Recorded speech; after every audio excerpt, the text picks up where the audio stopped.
Item ಯಾವುದೇ ಇರಲಿ try ಮಾಡಿ ಆಚಿ ಚಿಕನ್ ಮಸಾಲಾ. ಇರಾನ್ ಮತ್ತು ಅಮೆರಿಕ ನಡುವಿನ ಸಂಘರ್ಷ ಮತ್ತಷ್ಟು ತಾರಕಕ್ಕೇರಿದೆ. ಅಮೆರಿಕದ ಯುದ್ಧ ನೌಕೆಯ ಮೇಲೆ ಇರಾನ್ ಕ್ಷಿಪಣಿ ದಾಳಿಯನ್ನ ನಡೆಸಿದೆ. ಯುದ್ಧ ನೌಕೆಯನ್ನ ಗುರಿಯಾಗಿಸಿಕೊಂಡು ಭೀಕರವಾದಂತಹ ದಾಳಿಯನ್ನ ಮಾಡಿದೆ. ಸಾಗರದಲ್ಲಿ ಅಮೆರಿಕದ ಹಡಗು ಹೊತ್ತಿ ಉಳಿದಿದೆ. ಹಾರ್ಮುಜ್ ಜಲಸಂಧಿ ಈಗ ಒಂದು ರೀತಿ ಡೆತ್ ಝೋನ್ ಆಗಿ ಪರಿಣಮಿಸಿದೆ. ಹಿಂದೂ ಮಹಾಸಾಗರದಲ್ಲಿ ಹಡಗುಗಳು ಭಸ್ಮವಾಗಿದೆ.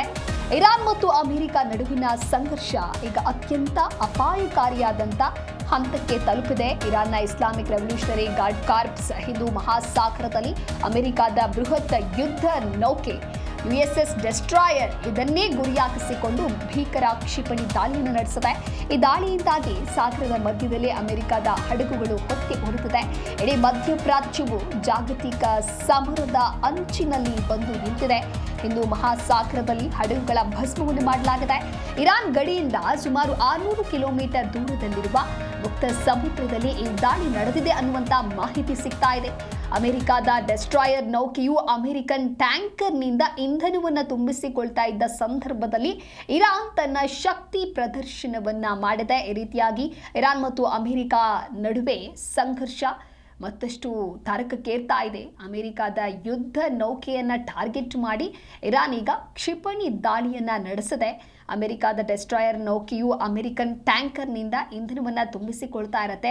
ಆ ಸಂದರ್ಭದಲ್ಲಿ ಇರಾನ್ ತನ್ನ ಶಕ್ತಿ ಪ್ರದರ್ಶನವನ್ನ ಮಾಡಿದೆ. ಇನ್ನೊಂದು ಕಡೆ ಹಾರ್ಮುಜ್ ಜಲಸಂಧಿಯೂ ಕೂಡ ಒಂದು ರೀತಿ ಈಗ ಡೆತ್ ಝೋನ್ ಆಗಿ ಪರಿಣಮಿಸಿದೆ. ಹಿಂದೂ ಮಹಾಸಾಗರದಲ್ಲಿ ಹಡಗುಗಳು ಕೂಡ ಭಸ್ಮವಾಗಿದೆ ಅನ್ನುವಂತಹ ಮಾಹಿತಿ ಸಿಗ್ತಾ ಇದೆ. ಒಟ್ಟಾರೆಯಾಗಿ ಒಂದು ಕಡೆ ಇಸ್ರೇಲ್ ಹಾಗೂ ಅಮೆರಿಕ ಇರಾನ್ನ ಮೇಲೆ ದಾಳಿಯನ್ನು ನಡೆಸ್ತಾ ಇದ್ರೆ, ಇನ್ನೊಂದು ಕಡೆ ಇದಕ್ಕೆ ಪ್ರತೀಕಾರವಾಗಿ ಇರಾನ್ ಕೂಡ ಇಸ್ರೇಲ್ ಮೇಲೆ ಅಟ್ಯಾಕ್ ಅನ್ನ ಮಾಡೋದಕ್ಕೆ ಶುರು ಮಾಡಿದೆ. ಇರಾನ್ ಮೇಲೆ ಅಮೆರಿಕ ಇಸ್ರೇಲ್ ಡೆಡ್ಲಿ ಯುದ್ಧ ನಡೀತಾ ಇದೆ. ಅಮೆರಿಕದ ಯುದ್ಧ ನೌಕೆಯ ಮೇಲೆ ಇರಾನ್ ಕ್ಷಿಪಣಿ ದಾಳಿಯನ್ನು ಮಾಡಿರುವಂತೂ ಇದಕ್ಕೆ ಸಂಬಂಧಪಟ್ಟಂತೆ ಮತ್ತೊಂದು ಬ್ರೇಕಿಂಗ್ ಅಪ್ಡೇಟ್ ಲಭ್ಯವಾಗ್ತಾ ಇದೆ. ಟೆಹರಾನ್ ಮೇಲೂ ಕೂಡ ಅಮೆರಿಕ ಮತ್ತು ಇಸ್ರೇಲ್ ದಾಳಿಯನ್ನ ನಡೆಸಿದೆ.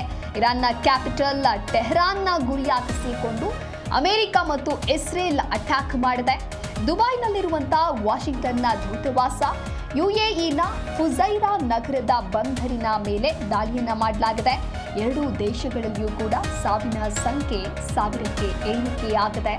ಒಂದು ಕಡೆ ಲೆಬನಾನ್ ಮೇಲೆ ಬಾಂಬ್ ದಾಳಿ ಮುಂದುವರಿತಾ ಇದೆ. ನಿನ್ನೆಯೂ ಕೂಡ ಅಟ್ಯಾಕ್ ಮಾಡಲಾಗಿತ್ತು. ಸಾಕಷ್ಟು ಕಟ್ಟಡಗಳು, ಆಸ್ಪತ್ರೆಗಳೆಲ್ಲವೂ ಕೂಡ ಅಲ್ಲಿ ಧ್ವಂಸವಾಗಿ ಹೋಗಿತ್ತು.